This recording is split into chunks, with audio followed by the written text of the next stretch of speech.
안녕하세요, 모카 김한영입니다. 요즘 로봇이 정말 다양하게 나오죠. 지금 가장 최근에 저희를 놀라게 한 영상, 현대 보스턴 다이너믹스가 이런 영상을 보여줬습니다. 야씨 이거 뭐야, 춤추냐? 인간하고 되게 비슷하잖아요. 달렸다가 이렇게 착 감속되는 거, 이거 너무 사람 같잖아. 이렇게 돌 때는 사람 같으면서도 갑자기 약간 좀 기괴한 때가 있어요. 이건 사람하고 비슷한데 사람을 살짝 뛰어넘는 그런 모습을 보여주고 있습니다. 사람하고 똑같을 필요까지는 없다는 거겠죠. 그럼 왜 애초에 사람처럼 만들었어? 사람이 사용하는 모든 도구를 그대로 쓸 수 있으니까. 노트북이라든지 마이크라든지 권총 같은 걸 든다든지 뭐 기관총 든다든지 뭐 이런 것들도 할 수 있을 거잖아요. 그냥 사람이 하는 모든 것들을 그대로 할 수 있도록 만든다. 그렇기 때문에 이족 보행 로봇이 필요하다. 공장에 바로 투입할 수 있고 사람이 하는 일을 그대로 할 수 있도록 하는 거. 사람이 트레이닝한 걸 그대로 할 수 있으니까 무슨 트레이닝 과정이 필요 없고 그냥 투입할 수 있어. 사람이 그냥 했던 움직임 그대로 따라 할 수 있어 라는 거죠. 그렇기 때문에 이족 보행 로봇을 계속 만드는 거죠. 지금은 이런 모습을 보여주기도 합니다. 영상 촬영하는 모습을 보여주기도 했어요. 이거 흔히 그런 얘기 하거든요. 사람들이 이렇게 카메라를 들고서 이렇게 갈 때 보통 걸으면 이렇게 흔들리잖아. 이거 안 흔들리게 하려면 굉장히 힘든 겁니다. 닌자 스텝이라고 해서 약간 옆으로 이렇게 걸어요. 여러분들이 보는 영상들 그 뒤에서는 저희 직원들이 이렇게 정말 힘들게 발 아파, 어깨야, 등 아프다고 막 디스크 걸린다고 막 이런 얘기들도 합니다. 이런 걸 로봇이 한다고? 더 안정적이겠는데 너무 좋을 것 같죠. 그리고 테슬라는 이런 얘기도 합니다. 일론 머스크가 얘기했죠. 옵티머스 로봇을 올해 5,000대 만들고 내후년에 연간 10만 대 만든다고 얘기를 합니다. 되나 싶은 생각이 들고요. 엊그제 이런 보도도 있었습니다. 엔비디아가 GTC라고 하는 엔비디아 컨퍼런스를 하면서 이렇게 귀여운 로봇을 내놨다고 해요. 사실 이거는 뭐 엔비디아가 만든 로봇 아니죠. 엔비디아 칩을 갖다 쓴 디즈니 로봇이에요. 로봇을 정말 많은 메이커들이 만들고 있는데 그 로봇에 다 우리 엔비디아 칩 들어간단다 라는 얘기를 하려고 가져온 거죠. 그리고 또 소프트웨어도 OS가 별도로 만들어져서 그 OS를 로봇들이 다 사용할 거야. 우리 엔비디아 OS, 엔비디아 칩을 장착해서 로봇을 만들 거야. 그러니까 우리는 실제로 금광에서 금을 캐진 않지만 그 사람들이 입을 청바지 만들 거다. 청바지 천으로 이 마차 만들 거다. 이런 얘기를 하는 얘기겠죠. 누가 벌든지 결국엔 우리가 벌걸 이라고 엔비디아가 발표하는 것 같습니다. 근데 이런 것들을 대체 어디다 쓰나? 일단은 디즈니랜드에서 돌아다닌다고 합니다. 디즈니랜드에서 돌아다니면 뭐 귀엽네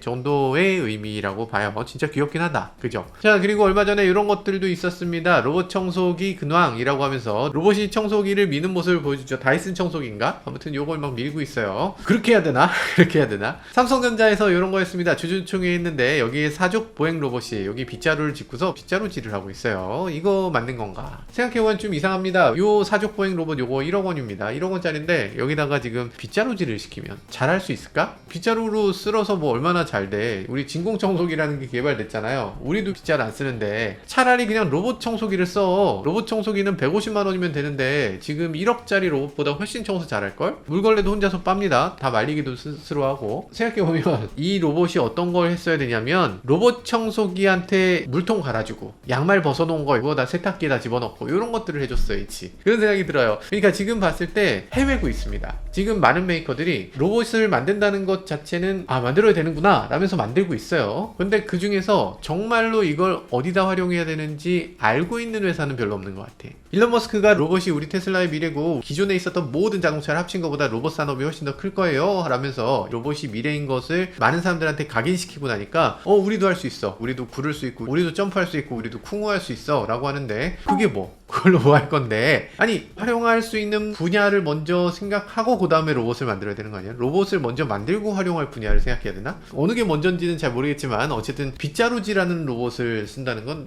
이게 활용할 만한 범위가 그렇게 없구나 라는 어떤 부정적인 생각으로 느껴지기도 해요. 최근 들어서 그런 것도 있죠. 현대가 보스턴 다이너믹스를 갖고 있으니까 보스턴 다이너믹스 스팟을 어떤 식으로 현대차에 활용할 것이냐, 활용할 방법들에 대해서 현대에서 막 연구하고 있다고 합니다. 그게 그렇게 해야 될 일인지 잘 모르겠습니다. 여튼 지금 사족 보행 로봇 이렇게 많이 나오고 있고 많은 메이커들이 하고 있는데 근데 사족 보행은 사실상 그렇게까지 큰 의미는 아닐 것 같아요. 왜냐하면 바퀴에 비해서 그렇게까지 엄청난 차이를 보여주진 못하는 것 같아. 사족 보행은 어쨌든 뭐 개하고 비슷하게 하면 뭐 할 건데 개도 뭐 별거 못하는데. 그러니까 사람하고 똑같아야 사람이 하던 일을 대체할 수 있죠. 개가 하는 일을 대체해봤자 뭐해? 그러면 뭐 아양 떨고 말게? 아양 떠는 걸 대체하는 거는 그건 뭐 언젠간 하겠지만 그거는 뭐 부자들의 장난? 이런 거죠. 그러니까 이를 대체하기 위해서는 이족 보행 로봇을 만드는 게 급선무인데, 자 그러면 그 부분을 누가 어떻게 하고 있나? 현대가 소유하고 있는 보스턴 다이내믹스 얼마 전까지 점프하고 파쿠르하고 막 온갖 짓을 다 했죠. 막 보스턴 다이내믹스 아틀라스라고 하는 거, 이때 당시만 해도 아틀라스는 유압이었습니다. 무게가 200kg가 넘었어요. 무거운 로봇이었고, 이 로봇이 막 점프를 하고 막 구르고 막 하는데 이건 정말 무시무시한 거였다. 이거 사람이 부딪히기라도 하면 사람 죽거나 다치거나 한다. 당연히 이거 아니고, 테슬라가 옵티머스를 내놓고 나서 많은 로봇 메이커들이 유압을 버리고 이제 전동화로 가고 있는데, 그래서 보스턴 다이내믹스도 이제는 전동화로 바꿔서 이렇게 멋진 로봇을 만들어내기도 했죠. 근데 이게 방향성은 맞는 건가 하는 생각이 들기도 합니다. 왜냐면 자꾸 액션 위주로 보여주니까. 액션이 아니고 손은 뭐가 달려있는데, 테슬라는 그렇게 얘기하죠. 우리 손이 22 자유도를 갖고 있어. 이 관절이 22개 있다는 거죠. 그래서 22 자유도로 사람하고 거의 비슷한 정도의 손 동작을 움직일 수 있어. 어차피 사람이 하는 일을 대신할 거 아니야. 그럼 그만큼 손이 훌륭해야지. 여기서 파쿠르 왜 해? 파쿠르를 대신할 거야? 그거 아니잖아 라는 거죠. 그래서 손을 더 뛰어나게 만드는 게 테슬라의 방향이고, 그리고 또 두뇌를 뛰어나게 만드는 거, 결국에 사람이 하는 것의 대부분은 두뇌로 하는 일이기 때문에 두뇌를 대체할 수 있어야 된다. AI가 뛰어난 로봇을 만드는 게 지금 사람을 대체하기 위해서 가장 중요한 일이다 라고 얘기하고 있습니다. 그렇게 만들었어. 일단 만들었다면 그럼 이걸 어디다 쓸 것인가,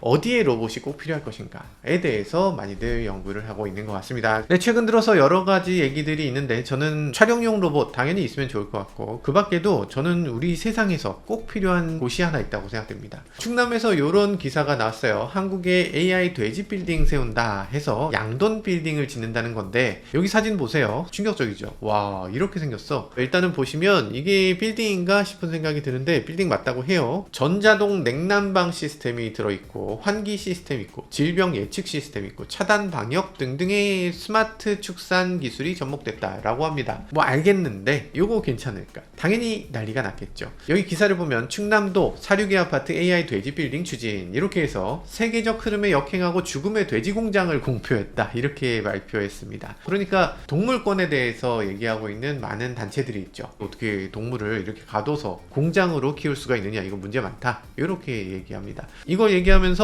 양복 입고 출근하는 스마트 축산이라고 할 만하냐, 돼지 복지를 훼손한다, 이렇게 쓰여 있습니다. 그러니까 이분들 얘기는 그거죠. 돼지를 풀어서 정말 넓은 들판에서 키워도 모자랄 판에 돼지를 가둬서 이렇게 키우면 동물권을 너무 침해하는 거 아니냐, 이런 얘기고요. 이런 사진도 있습니다. 프레임이 있잖아요. 이 프레임에 몸을 움직일 수 없도록 딱 가둬서 이렇게 키운다는 거예요. 이걸 감금틀이라고 하고, 업계에서는 이걸 스톨이라고 얘기하는 건데, 이게 뭐냐면 몸을 돌릴 수 없도록 이렇게 가둬서 키우는 거예요. 이건 좀 무섭죠. 이러면 안 될 것 같잖아요. 그래서 이거는 어떤 사안이든 양쪽 얘기가 다 중요합니다. 그래서 스마트하게 돼지를 키운다 까진 알겠는데, 돼지를 이런 식으로 가둬서 키우면 너무 마음이 안 좋을 것 같긴 합니다. 그래서 방목하는 게 좋다, 그 말이 맞죠? 일단 돼지가 행복한 돼지를 먹는 게 난 좀 좋을 것 같긴 해요. 그렇지 않을까? 맞는데 지금 미국에서 일어난 일을 한 번쯤 봐야 됩니다. 미국에서 지금 계란 가격 말도 안 되게 치솟았잖아요. 뭐 10배씩 치솟았다고 하는데, 이거 왜 이렇습니까? 닭이 조류 독감에 감염돼서 대거 죽어버렸기 때문에, 닭이 많이 죽었으니까 달걀을 낳지 못한다는 겁니다. 달걀이 부족하다는 거예요. 그래서 가격이 오른다. 그럼 애초에 조류 독감은 왜 걸렸을까? 뭐 여러 가지 얘기들이 있지만, 닭을 풀어서 기르니까 조류 독감에 걸렸다, 그런 얘기가 많습니다. 왜냐면 그 전까지는 닭을 케이지에 넣었어요. 이런 식으로 가둬서 키웠습니다. 이게 비인간적이고 닭의 복지를 훼손한다 해서 케이지 프리라고 해서 지금 치킨을 다 풀어서 키우고, 그리고 달걀도 풀어서 낳도록 이렇게 많이 하고 있습니다. 주에 따라서는 그걸 의무화시켰습니다. 그 결과 어떻게 됐나? 조류 독감이 더 쉽게 퍼졌죠. 왜냐면 밖에 나가면 거기 새들 있잖아. 철새나 이런 새들이 막 지나다니면서 거기다 똥 싸고 같이 어울리고 하면서, 그래서 조류 독감이 계속 걸리는 거예요. 그러니까 지금 닭이 그만큼 야외 활동을 잘할 수 있도록 만들어진 게 아니야. 지금 닭은 계속 브리딩을 했고, 닭은 케이지에 가둬서 기르는 쪽으로 계속 발전한 겁니다. 그러다 보니까 철새만큼 그렇게 면역력이 좋지 못해. 철새하고 만나면 조류 독감에 쉽게 걸리는 거죠. 지금 닭 복지 오케이 알겠어, 좋은데, 근데 닭이 죽어버리면 죽은 것에 비해선 그래도 살아있는 게 좀 낫지 않나? 아닌가? 비참하게 사느니 죽는 게 차라리 낫다? 그렇게 얘기하는 것도 뭐 맞겠지만, 그건 너무 우리 중심적인 거 아닌가? 우리는 사실 닭이 어떤 심정인지 모르잖아요. 아, 이러느니 난 죽어버릴래, 이런 마음을 갖는 거, 그거 그냥 너무 감정이입을 하는 거 아닌가? 닭이 죽는 걸 선택한 게 아니잖아요. 죽는 걸 선택한 게 아닌데, 야 그렇게 사느니 차라리 죽어라, 그걸 우리가 대신 판단해도 되나? 그런 생각이 듭니다. 그래서 케이지에 넣어서 기르는 걸 꼭 나쁘다고만은 얘기할 수가 없다. 그리고 여기 중요한 얘기가 있습니다. 여기 기사를 보면 한국의 도라고 써있죠. 한국의 도라고 쓴 이유가 있습니다. 왜냐면 이게 시작된 곳이 중국이에요. 충남이 갑자기 이걸 그냥 시작하겠다는 게 아닙니다. 중국하고 기술 제휴를 통해서 한다는 거예요. 양스라는 그룹에서 요것들을 계속 해왔다는 겁니다. 중국 후베이성의 어저우 외곽에 우리 돈 7천억 원 정도를 들여서 26층짜리 초대형 빌딩 2개 층을 지었다라고 합니다. 이거 외에도 여러 개의 빌딩들이 있어요. 요 2개 빌딩에서 키우는 돼지의 양이 연간 60만 마리라고 합니다.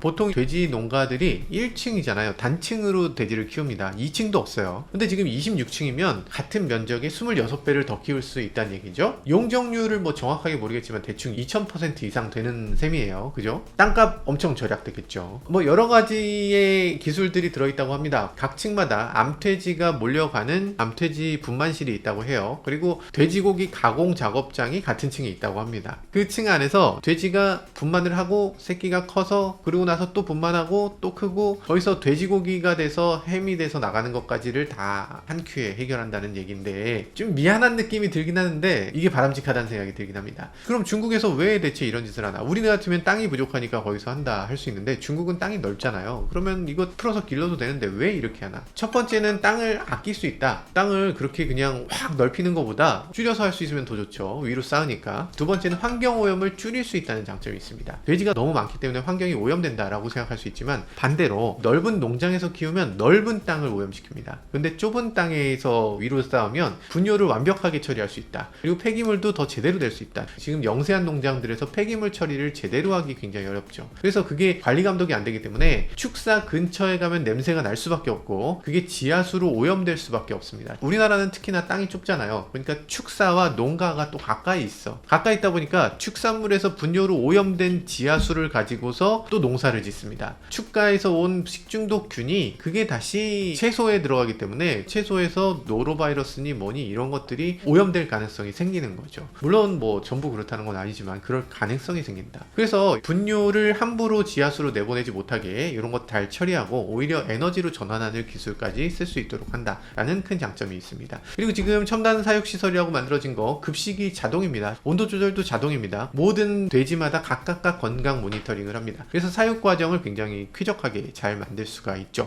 농장주 입장에서는 돼지들이 되게 험한 곳에서 그냥 알아서 잘 커라 이렇게 하는 게 아니에요. 농장주 입장에서는 돼지가 안 죽어야 돼. 더 쾌적하게 잘 살아 있어야 돼. 몸집도 더 커지길 원하지 스트레스로 막 돼지가 쪼그라들거나 막 죽어버리거나 이러기를 원하는 농장주는 없잖아요. 그래서 이런 시설을 만들었을 때 당연히 더 잘 살아갈 수 있도록 하는 그런 시설을 만들려고 합니다. 돼지 아파트에서 돼지를 키우게 되면 가장 중요한 건 돼지를 병 걸리지 않게 건강하게 키울 수 있다는 점입니다. 이게 얼핏 봤을 때 요 건물 안에 전염병 돌면 다 죽을 것 같잖아요. 근데 아닙니다. 사실은 이런 게 만들어진 이유가 있어요. 중국에 2018년에 돼지열병이 돌았습니다. 아마 기억하시는 분들 계실 텐데 그때 아주 그냥 언론이 떠들썩했죠. 1억 마리의 돼지가 폐사되거나 살처분됐습니다. 그래서 중국의 양돈 산업이 1조 위안, 우리 돈 168조 원의 피해를 입었다고 합니다. 그때 당시 돼지고기 공급이 부족해지고 소비자 물가지수, 국민 생활에 아주 큰 영향을 끼치면서 중국에서 아주 그냥 엄청난 사건으로 받아들였죠. 이 돼지열병을 ASF라고 하는데 ASF로 양돈 종사가 1억 명 정도 그리고 그 가족들도 경제적인 어려움을 겪었다고 합니다. 심각한 문제였죠.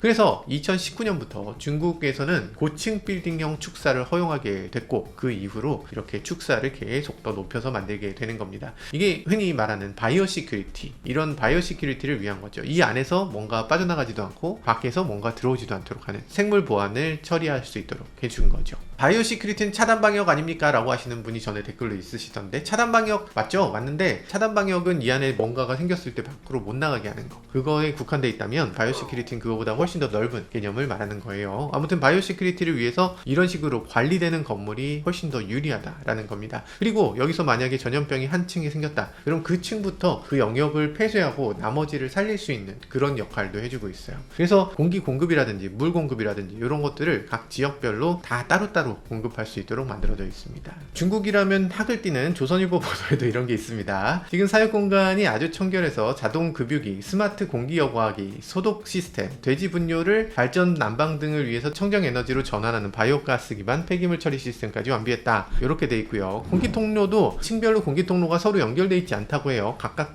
따로따로 구분돼 있고 필터링을 통해서 그 밖에 있는 어떤 것들도 들어가지 않도록 하는 그런 것들을 보여주고 있습니다. 그리고 사실 돼지 농장을 아무리 잘 만들어도 결국에 그 돼지 농장에 바이러스를 퍼뜨리는 건 사람이라고 합니다. 그래서 결국에 사람이 들어가면서 거기에 병균이나 바이러스를 옮기기 때문에 그 전에 샤워 시설이 있습니다. 신분증 카드를 찍고서 들어가면 거기서 샤워를 해야 된대요. 150초 이상 샤워를 해야지만 문이 열리고, 그리고 나올 때도 역시 반대로 150초 이상 샤워를 해야지만 또 문이 열려서 나올 수 있다고 합니다. 이런 식으로 하는 것들이 이 안에서 철저하게 마련되어 있다고 합니다. 중국에서는 이게 돼지열병을 막기 위해서 어쩌다 보니 궁여지책으로 고안된 거지만, 이런 방식들 훨씬 더 효율이 높고 우리같이 땅이 좁은 나라에서 더욱더 배워야 되는 방법이라는 얘기들을 많이 합니다. 기후위기가 지금 가속화되고 있는데 식량 자급률은 계속해서 내려가고 있기 때문에 시설을 더 잘 만들고 잘 관리해야 냄새도 없어지고 오물도 많이 없어질 수 있다고 합니다. 그리고 전염병도 더 줄일 수 있고요. 이런 것들을 가리켜서 에그리테크라고 흔히 얘기하는데, 뭐 말하자면 스마트팜처럼 이렇게 만들어내고 있는데, 앞으로 더욱더 이런 것들을 많이 만들어야 되는 상황이라고들 얘기를 하는데요. 어떤 분들은 이런 얘기도 합니다. 삼성에서 이런 거 안 그래도 해보려고 했어. 에버랜드 부지에 공장형 돼지 사육 시설을 만들려고 했는데 돼지 사육 농가가 너무 반대해서 그게 무산돼 버렸다.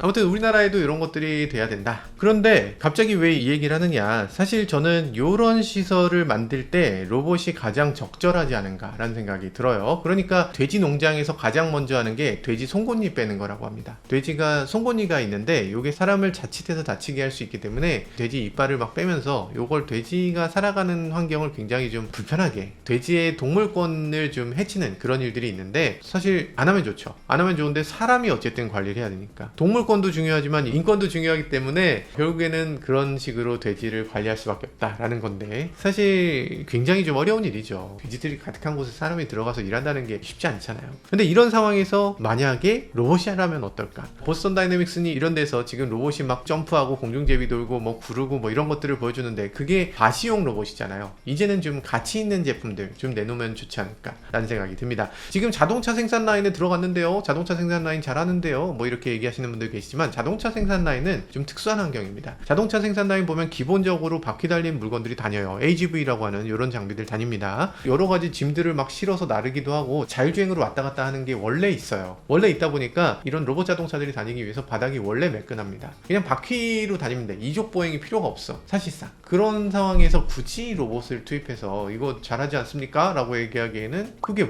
대단한가? 아니, 사실 사람이 발로 차고 막 넘어뜨리고 막 밀고 뭐 이런 거 하잖아요. 근데 그런 일이 안 발생하는데, 게다가 물건도 정해진 위치에 딱딱 있는데 여기서 여기 꺼내서 넣는 거야. 요거를 하는데 이족 보행 로봇 1억짜리가 뭐가 필요해? 한 1000만원짜리도 그냥 척척 할 수 있는데. 그런데 그런 게 아니죠. 그러니까 로봇이 들어가는 게 무조건 더 좋은 그런 거 생각해보면 정말 전엔 생각 못했던 공장들이 있죠. 그러니까 이게 체계화가 안 되는 생물 공장들, 돼지 공장에서 돼지를 키운다, 이런 것들은 로봇이 할 수가 없어. 자동화를 하는데 한계가 있었습니다. AI화 자동화 된다고 하는데 그거를 할 수가 없기 때문에 사람이 무조건 들어가야 돼. 근데 사람이 들어가서 하기엔 너무 힘들고 너무 불편한 일이죠. 냄새나고 무겁고, 그리고 사람이 다치고, 그래서 돼지 송곳니를 빼고 이런 것들이 있습니다. 근데 로봇이면 그런 일 없을 거잖아요. 힘든 일에도 아랑곳 않고 자기 일을 하겠죠. 24시간 하겠죠. 돼지 송곳니에 좀 찔린다고 해도 다치지도 않을 거고요. 그리고 돼지는 정해진 대로 움직이지 않잖아. 맨날 다양한 환경에 적응해서 야, 너 저쪽으로 가, 너 저쪽으로 가, 누가 딱 쳐서 넘어질 수도 있을 거예요. 그럼 일어나기도 해야 되고, 그런 로봇이 필요하겠죠. 게다가 사람이 지금 들락날락 하잖아요. 그런 것이 바이오 시큐리티에서 가장 취약점이라고 얘기하는데, 그걸 로봇이 대신해서 아예 나오지 않는다면, 나오지 않고 계속 그 안에서만 돌아다닌다면, 그러면 바이오 시큐리티 걱정할 일이 없겠죠. 샤워한다고 뭐 완전히 균이 없어지는 것도 아닌데. 어쨌든 그런 면에서 전염병 방지도 확실히 될 거다, 그런 생각이 듭니다. 뭐 이런 식의 팜도 있고 지금 여러 팜들이 생기는데, 당연히 식물들도 있을 거고요. 그리고 또 작은 가축이라고 말하는 곤충도 있습니다. 곤충 키우는 거 사람이 하기 좀 그렇죠. 중국에는 바퀴벌레 아파트도 있대. 그러니까 쓰레기 같은 걸 막 갖다 버리면 바퀴벌레가 다 먹는다는 거예요. 그걸 다 먹어서 없애고 바퀴벌레는 바퀴벌레들을 통통해지면 바퀴벌레를 모아다가 당 모이로 쓴다고 합니다. 아, 좀 찜찜해. 찜찜해. 그 바퀴벌레 또 누가 관리합니까? 그거 사람이 또 들어가서 해야 되나? 그런 것들 위해서 결국에 로봇이 필요하지 않을까. 우리나라에선 바퀴벌레 이용하는 쓰레기 처리는 아직은 거부감이 너무 크고, 우리나라에서는 동해등해라고 있습니다. 블랙솔저 플라이라고 하는 파리 종류인데, 파리 종류가 유충일 때 이때 음식물 쓰레기를 막 먹어요. 엄청나게 빠르게 먹는다고 합니다. 바퀴벌레보다 더 빨리 먹어. 그렇기 때문에 쓰레기를 빠르게 없애버릴 수 있다라는 큰 장점이 있는데요. 그래서 유충이 커지면 그 유충은 사료로 하고, 그리고 분변은 퇴비로 하고, 이런 식으로 경제적인 가치도 높아진다. 그래서 친환경 자원순환을 한다고 합니다. 아우, 근데 말하면서도 속이 안 좋네. 역시 사람이 하기 좀 그래. 그래서 결국에 로봇이 투입되기에 딱 좋은 분야가 아닌가 하는 생각이 들기도 합니다. 쓸데없는 얘기가 길었는데요. 디즈니 애니메이션 월리 보셨어요? 월리가 누굽니까? 로봇이잖아요. 로봇인데 지구의 끝까지 남은 로봇이 뭐야? 쓰레기 처리 로봇. 지금 로봇이야 뭐 반짝반짝 샤이니하고 뭐 그냥 과시용이죠. 점프하고 뭐 구르고 뭐 너무 멋있어. 근데 이렇게 된 게 우리한테 필요한 건가? 결국 우리한테 꼭 필요한 로봇은 어쩌면 이런 로봇이 아니고, 우리한테 보이는 곳이 아니라 우리 뒤에서 우리가 하기 싫어하는 일들을 도맡아 하는 그런 로봇이겠죠. 테슬라와 현대차 지금 자동차에서 맞붙더니 이제는 로봇 상황에서 맞붙고 있잖아요. 이런 상황에서 서로 멋있는 로봇을 만든다, 이런 것에서 그쳐서는 안 되겠죠. 이렇게 만드는 게 아니라 응용 분야에 대해서 더 연구를 많이 해야 되는데, 로봇을 어떤 식으로 활용해야 우리 인간의 삶을 더 많이 바꿔줄 수 있는지, 이런 것들에 대해서 더욱더 연구를 해야 될 것 같습니다. 로봇이 동물이라든지 농작물을 키운다, 아니면 음식물 쓰레기를 분류하고 지저분한 일들을 훨씬 잘 해낸다, 이런 것들을 해내야 되겠죠. 세상에는 인간이 하기 힘든 어려운 일이면서도 꼭 해야만 하는 그런 일들이 수없이 많습니다. 그런 일들을 로봇이 해줄 수 있다면 앞으로 로봇의 발전 가능성은 무궁무진하다는 생각이 듭니다. 지금은 로봇이 단순하게 걷는 정도로도 와 대단하다 할 수 있겠지만, 가까운 미래에는 우리 세상의 상당 부분이 로봇으로 대체되는 시기가 오게 될 것이 당연하다고 생각됩니다. 그런 면에서 10만 대의 로봇을 만들겠다고 하는 일론 머스크의 말이 그렇게 허황된 것만은 아니라는 생각도 듭니다. 지금까지 저는 모카 김한용이었습니다. 감사합니다.